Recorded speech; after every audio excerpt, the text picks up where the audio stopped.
السلام علیکم ورحمۃ اللہ وبرکاتہ۔ بسم اللہ الرحمن الرحیم۔ میں ہوں عبد الحلیم نعمانی۔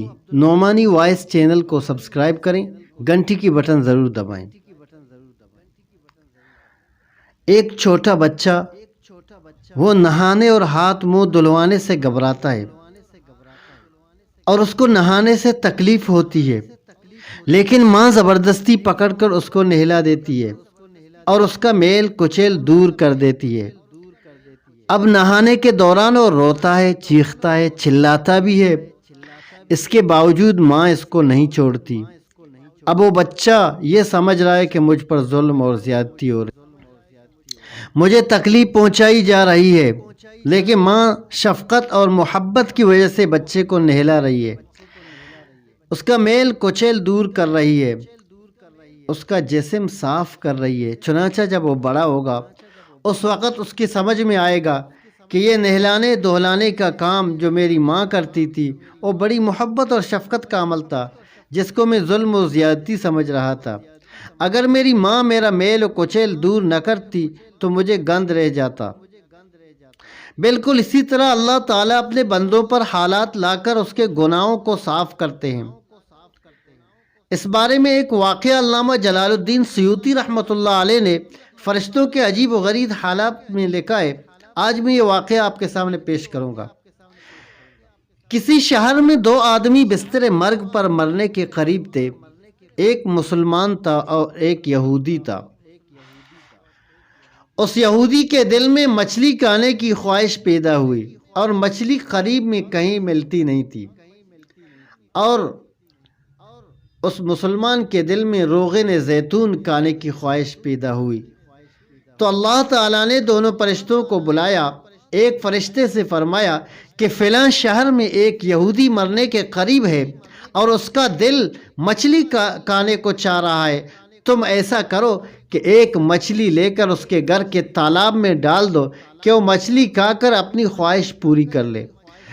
دوسرے فرشتے سے فرمایا کہ فلاں شہر میں ایک مسلمان مرنے کے قریب ہے اور اس کا روغن زیتون پینے کو دل چاہ رہا ہے، اور روغن زیتون اس کی الماری کے اندر موجود ہے، تم جاؤ اور اس کا روغن نکال کر ضائع کر دو تاکہ وہ اپنی خواہش پوری نہ کر سکے۔ چنانچہ دونوں فرشتے اپنے اپنے مشن پر چلے۔ راستے میں ان دونوں کی ملاقات ہو گئی۔ دونوں نے ایک دوسرے سے پوچھا کہ تم کس کام پر جا رہے ہو؟ ایک فرشتے نے بتایا کہ فلاں یہودی کو مچھلی کھلانے جا رہا ہوں۔ دوسرے فرشتے سے کہا کہ میں فلاں مسلمان کا روغن زیتون ضائع کرنے جا رہا ہوں۔ دونوں کو تعجب ہوا، تم دونوں کا متضاد کاموں کا حکم کیوں دیا گیا؟ دونوں کو یہ تعجب ہوا کہ ان دونوں کو متضاد کاموں کا حکم کیوں دیا گیا، لیکن چونکہ اللہ تعالیٰ کا حکم تھا اس لیے دونوں نے جا کر اپنا اپنا کام پورا کرنا تھا۔ جب واپس آئے تو دونوں نے عرض کیا، یا اللہ، ہم نے آپ کے حکم کی تعمیل تو کر لی، لیکن یہ بات ہماری سمجھ میں نہیں آئی کہ ایک مسلمان جو آپ کے حکم کا ماننے والا تھا، اس کے پاس روغن زیتون موجود تھا، اس کے باوجود آپ نے اس کا روغن زیتون ضائع کرا دیا۔ دوسری طرف ایک یہودی تھا اور اس کے پاس مچھلی موجود بھی نہیں تھا، لیکن اس کے باوجود آپ نے اسے مچھلی کھلا دی۔ اس لیے ہماری سمجھ میں نہیں آئی کہ کیا قصہ ہے۔ اللہ تعالیٰ نے جواب میں فرمایا کہ تم کو ہمارے کاموں کی حکمتوں کا پتہ نہیں۔ بات دراصل یہ ہے کہ ہمارا معاملہ کافروں کے ساتھ کچھ اور ہے اور مسلمانوں کے ساتھ کچھ اور ہے۔ کافروں کے ساتھ ہمارا معاملہ یہ ہے، چونکہ کافر بھی دنیا میں نیک اعمال کرتے رہتے ہیں، مثلا کبھی صدقہ خیرات کر دیا، کبھی کسی فقیر کی مدد کر دی، اس کے یہ نیک اعمال اگرچہ آخرت میں ہمارے مقبول نہیں ہیں، لیکن ہم ان کے نیک اعمال کا حساب دنیا میں چکا دیتے ہیں تاکہ یہ آخرت میں ہمارے پاس آئیں تو ان کے نیک اعمال کا حساب ہو چکا ہو اور ہمارے ذمے ان کی کسی نیکی کا بدلہ باقی نہ ہو۔ مسلمانوں کے ساتھ ہمارا معاملہ جدا ہے، اور یہ ہے کہ ہم چاہتے ہیں کہ مسلمانوں کے گناہوں کا حساب دنیا کے اندر چکا دیں، تاکہ جب یہ ہمارے پاس آئیں تو گناہوں سے پاک و صاف ہو کر آئیں۔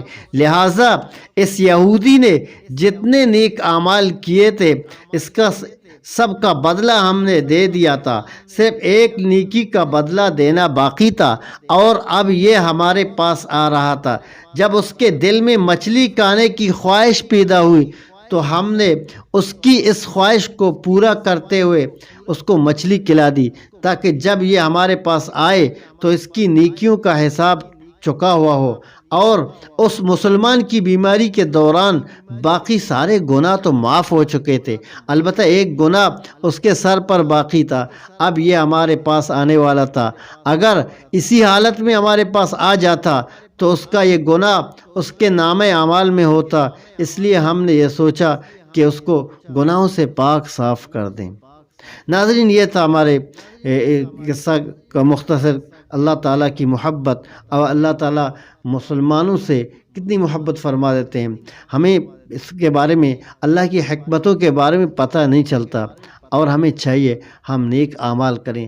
اللہ تعالیٰ نیک عمل کرنے کی توفیق عطا فرمائے۔